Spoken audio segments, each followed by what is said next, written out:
From KUNC and the NPR network, this is In The NoCo. I'm Erin O'Toole.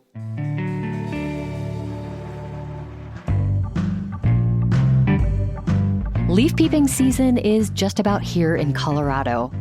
Soon the mountains will be filled with people flocking to see those orange and gold aspen leaves that cover the hillsides. And you can bet that quite a few of those tourists will look at those vibrant aspen and wonder why they can't just plant one in their yard. In fact, our friends at the Colorado State University Extension say how to plant an aspen at home is one of the most common questions they field from the public. I think aspens have a special way of evoking strong memories, going to the mountains and looking at leaves and hiking with the family. That's John Murgel. He's a horticulture specialist with CSU Extension. John says the aspen is a uniquely beautiful tree, but it may be a lousy choice for your yard.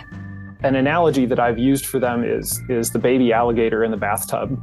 It sure is cute, right? But if you don't understand what you've bought into in the long term, you're setting yourself up for some problems.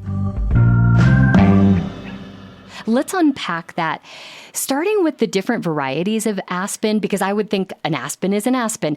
What makes it difficult to know if the one that you buy at the store will thrive once you plant it? So in some sense, an aspen is an aspen. It's a really widely distributed species. It's in fact the most widely distributed species of tree in North America, and it grows from Alaska all the way to the east coast of North America and Labrador, all the way into Mexico. Wow. And the only places it's absent in North America is really the southeast United States and Oklahoma and Kansas. And so you would think, well, gosh, this thing grows anywhere. It should grow really well in my yard because my yard is also anywhere. Sure. But in order to grow in such a wide range of places, aspen has a lot of genetic diversity. And so you need to have a genetic match essentially for your soil type and your conditions. And if you don't know where the aspen came from, what it's programmed to do genetically, then it may or may not do well in your site. And a lot of trees don't do well along the Front Range. It's too hot, the soil is a little too heavy, and so they just tend not to thrive. How likely would an aspen tree from the mountains be to thrive in a neighborhood along the Front Range? So aspen tree from our local mountains is, I'm guessing, probably among your worst options because the growing conditions at high elevations in Colorado are substantially different from the growing conditions at low elevation, predominantly in soil texture and soil pH, but also in terms of water relations and climate conditions.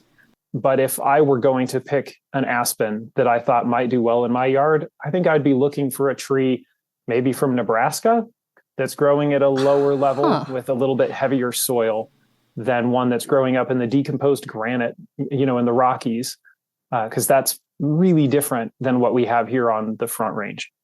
John, one of the fascinating things about aspen is that so much of an aspen as an organism lives underground in these complex root systems. A single aspen tree can very quickly turn into a grove.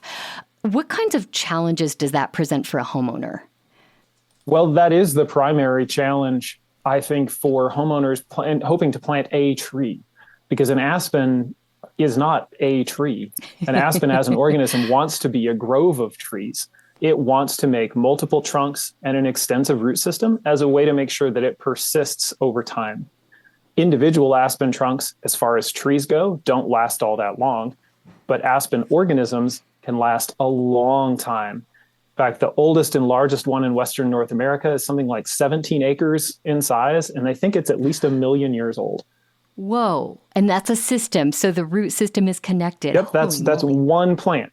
So the half joke that we will often use in extension is if you're going to plant yourself an aspen tree, you are planting your neighborhood an aspen tree, starting with your immediate neighbors, because that tree is going to show up in everybody's yard as it follows its natural development to make a grove of stems.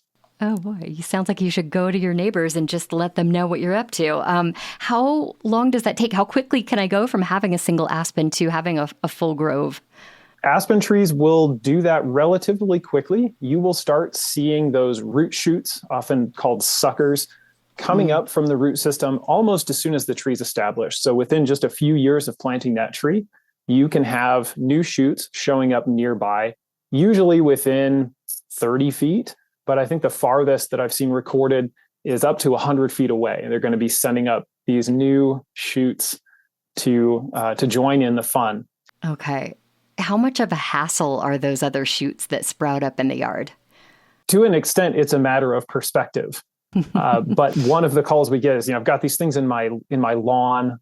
What do I do with these? You will have people who don't realize that they're connected to the trees. And so they'll treat them with herbicides. That, of course, can be damaging to the entire tree and even make the problem worse. You have people, you can mow them. They try to dig them out. All of those can be damaging. Mowing those eventually makes sort of a twiggy bundle of daggers in the lawn, which is not great for walking barefoot out in the grass. No, not ideal. Right. I have also heard the leaves are toxic for your lawn. How true is that? The leaves are not in themselves toxic to the lawn. Leaves of any tree, including aspens, can smother a lawn if you don't rake them up or don't pick them up.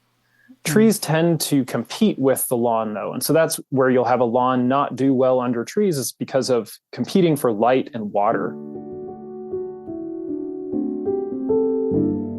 Now, if your heart is absolutely set on planting an aspen, John says you can increase your odds for success. You can look to a local garden center that knows which types of aspen might thrive in your neighborhood and the origin of the aspen trees they sell. Or you can look for help from neighbors who have had luck growing their own aspen tree. One of the things that always surprises me driving around town is you will come across glorious aspen trees that somehow, beyond all odds, have just thrived in that situation. And so again, if I were hoping to make a successful aspen attempt, I would introduce myself and make friends with whomever had that beautiful aspen, and then think about maybe propagating it from one of those root suckers that's coming up and getting a tree that you know is performing well locally, provided that the soil in your new friend's yard is similar to the soil in your yard. Okay. The list of trees and shrubs that do well here and are glorious is long. But sadly, none of them are aspens. And so, for that white bark, yellow color, twinkling leaves, there's no tree that can replace it. And that's why it's one that we get questions on, because people just love it and want it. And by the way, fall is a generally good time to plant a tree. With that in mind, John does have lots of trees he does recommend for your yard, like the American hornbeam or the Rocky Mountain maple. We have lots more information to share from the experts at the CSU Extension. Find it in our show notes or at kunc.org. That's it for us today on In The NoCo. I'm Erin O'Toole. Thanks so much for listening. Have a great weekend.